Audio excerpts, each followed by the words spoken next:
So in this work, we're trying to change our perceptual apparatus while using it. So we need to kind of zoom out of it. We need to create a different perspective for ourselves so we can see the system through which we perceive reality. One of the techniques to do it is what I call camera 2, right? Mm-hmm. So imagine that your life, your experience, in this case, maybe your dispute or altercation with your partner. You see it through a camera. The camera is located behind your eyes, between your ears, kind of the center of your skull. Mm-hmm. Now, you move this camera. You move it, if you're righty to the right, if you're lefty to the left, 3 feet to the right, 3 feet back, and 3 feet up. Which means that now you're seeing the situation. If you look at it from kind of here, you see a little bit of the back of your head and the back of your neck, but you're seeing the same situation, just a different angle, right? Mm-hmm. Now, the first stage is practice it. And you can practice it while doing anything you do, while you drive, while you wash dishes, while whatever, you're reading a book, while you're talking to somebody. Practice it a lot because in the beginning, if you're not used to it, it takes a lot of processing power from our mental capacity. Mm-hmm.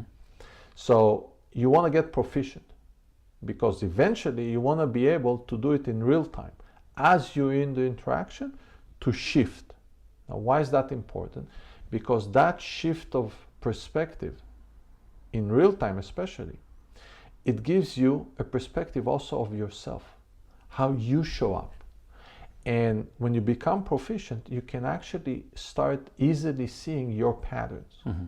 and your tendencies and your emotions and your thoughts. Yeah, and I suppose it also like turns off that feeling of like alarm bells and the pressure and the tension and the stuff that's in the body. Maybe it not necessarily okay. At least okay. Not in the beginning. Don't expect that. You will still have it, mm-hmm. right? But you'll be able to see it, mm-hmm. right? You will at some point you're able to see that you're now very tense, or you're in disarray, or you're very stressed, or you can see the emotions and you can see even the thought patterns, right? But it requires a lot of practice, right?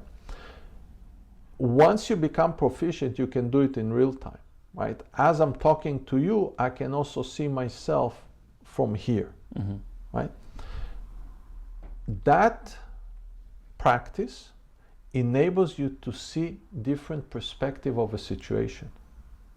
And going back to where we started, you take in her perspective when there is a clash.